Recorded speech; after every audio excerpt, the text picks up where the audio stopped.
مولاي صل وسلم دائما أبدا على حبيبك خير الخلق كلهم. Lalu nanti kita juga baca di dalam Al-Quran banyak banget ayat-ayat tentang menjaga ukhuwah. Di antaranya cara menjaga ukhuwah itu adalah dengan berbaik sangka. Allah berfirman, ya ayyuhalladzina amanu jtanibu katsiran minadh-dhann inna ba'dadh-dhanni itsmun. Wahai orang yang beriman, jauhilah sebagian besar prasangka.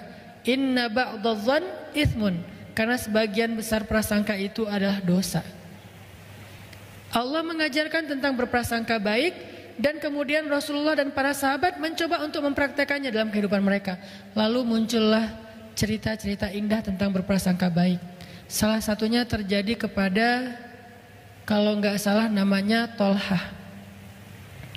Tolha ini adalah sahabat Nabi yang kaya lalu jatuh miskin. Ketika dia kaya, dia punya temannya banyak. Setiap malam rumahnya tuh dipenuhi oleh teman-temannya. Pada datang ke rumahnya makan, pada datang ke rumahnya curhat, pada datang ke rumahnya minjem uang, pada datang ke rumahnya minta ditolong. Itu Tolha, rumahnya ramai banget karena gara dia banyak membantu orang lain. Tapi begitu dia jatuh miskin, rumahnya sepi, nggak ada yang datang. Teman-temannya pergi menjauh dari dia, sehingga istrinya mengeluh. Kata istri Tolha, Tolha, sekarang kamu tahu kan?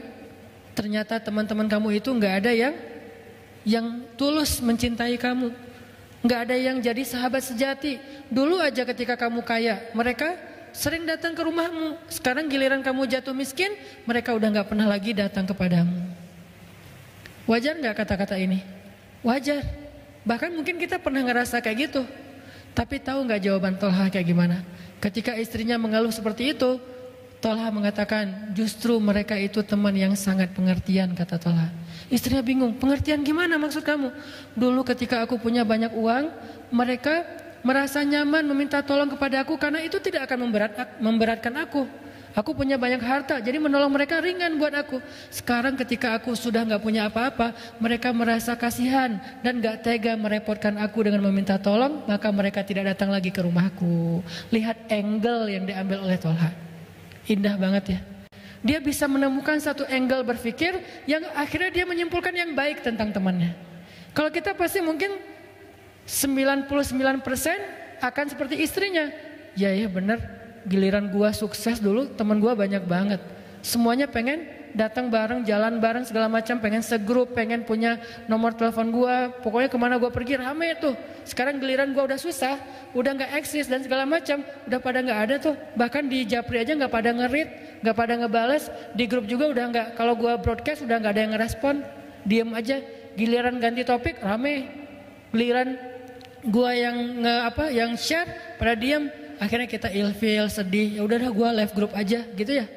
Ini perasaan kita yang terbangun gara-gara su'uzon. Tapi emang benar Ustadz, tetap aja su'uzon, prasangka buruk. Lebih baik kita iltamis li akhika alfa uzrin, kata ulama. Carilah untuk saudaramu 1000 alasan. Ini cara kita jaga ukhuwah. Baik soal rumah tangga, soal tetangga, soal komunitas, soal jamaah, soal masjid. Cara kita menjaga ukhuwah adalah berusaha mencari alasan yang baik tentang seseorang. Kalau kita nggak nemu, ya udah nggak usah dipikirin. Kalau kita nggak nemu, ya udah nggak usah diterusin, udah diemin aja.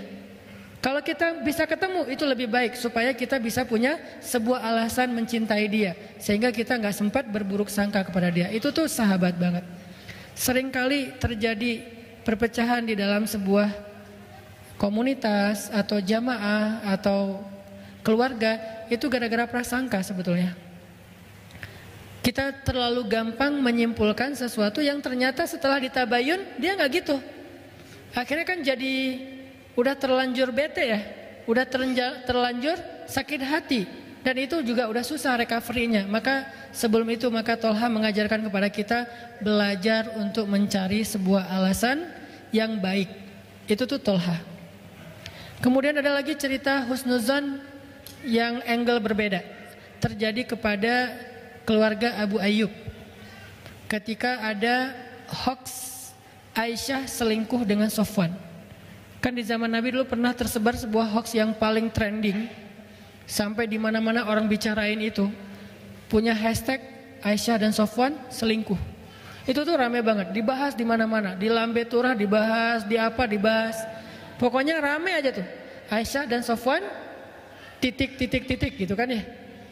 Akhirnya dalam kondisi fitnah yang luar biasa, kebohongan yang luar biasa, Abu Ayyub pulang ke rumahnya minta pendapat istrinya. Karena ini udah ada di semua akun, semuanya pada nge-repost. Yang lebih berat lagi tahu nggak apa? Yang nge-repost berita bohong ini justru orang beriman. Innalladzina ja'u bil ifki usbatum minkum, kata Allah. Sesungguhnya yang menyebarkan itu kan berarti yang nge-repost. Karena kalau yang pertama nge-posting bukan menyebarkan. Sesungguhnya yang menyebarkan berita bohong itu adalah golongan kalian sendiri.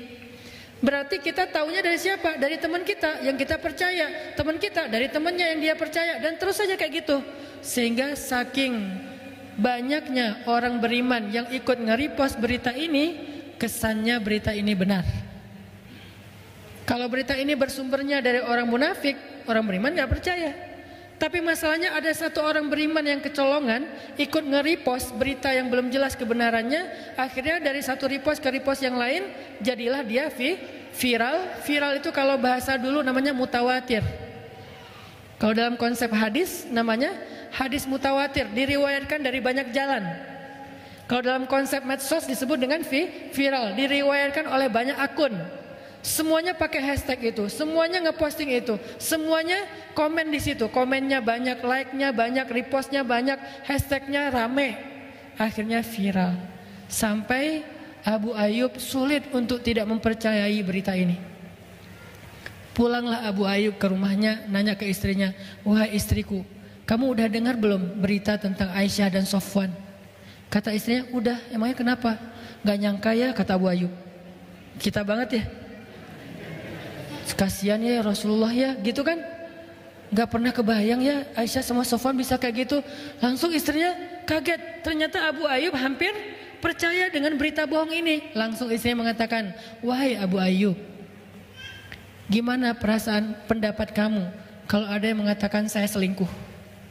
Kata Abu Ayyub, astagfirullahaladzim, innalillah, gak mungkin, saya percaya. Kamu kan perempuan yang baik, perempuan yang beriman, perempuan yang soleh. Kamu mencintai saya, gak mungkin kamu melakukan dosa seperti itu. Kamu perempuan yang menjaga kehormatan, saya gak mungkin percaya.